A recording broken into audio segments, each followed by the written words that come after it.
مرحبا، أنا فراس وهي قناتي. اليوم بدنا نصور المفكات الممتازة اللي حسنا نحصلها من السوق بصراحة، ونوعيتها جيدة وسعرها كتير معقول. بالعادة بالسوق بيكون في مفكات جيدة ومفكات عادية، كل واحد حسب الاستخدام. ف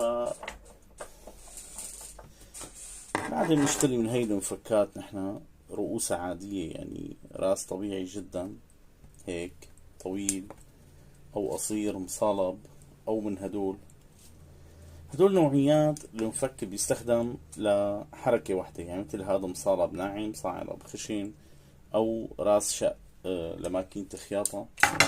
هدول يعتبروا مفكات عادية. بينما هاد بيجي مفتوح من هون، وهاد قطعة ألمانية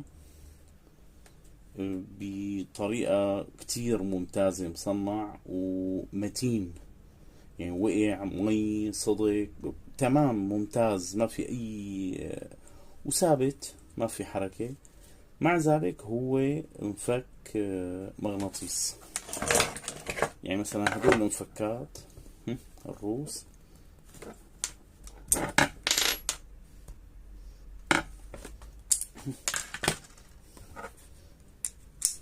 خلص هيك تغير الراس تبعه، صار قياسه 35 بالنسبة للنجمة.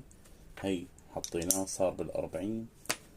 بيحمل القطع المغناطيسية بطريقة كتير حلوة، براغي بالقطع. ما في داعي ابدا ابدا ابدا انه انت تتعذب بلقط البرغي، او يوقع منك البرغي، او شي برغي كبير برغي صغير.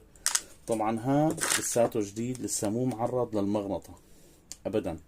لو معرض للمغنطة، معرض لمغناطيس او ما شابه، بتكون حركته كتير كتير كتير اقوى.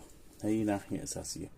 وسعره حلو، سعره ماله غالي، يعني 200 ليرة كسعر مفك، ومنزلي وبيعيش كتير. ممكن تبديل الروس من هاي الحركة لحركات ثانية،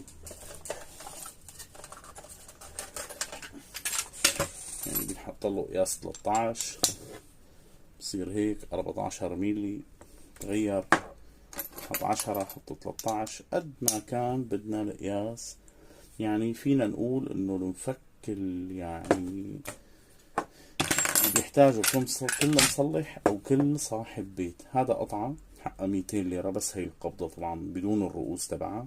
هلا في قطعة تانية اغلى بكتير، لكن في عدة حركات اللي هي طبعا.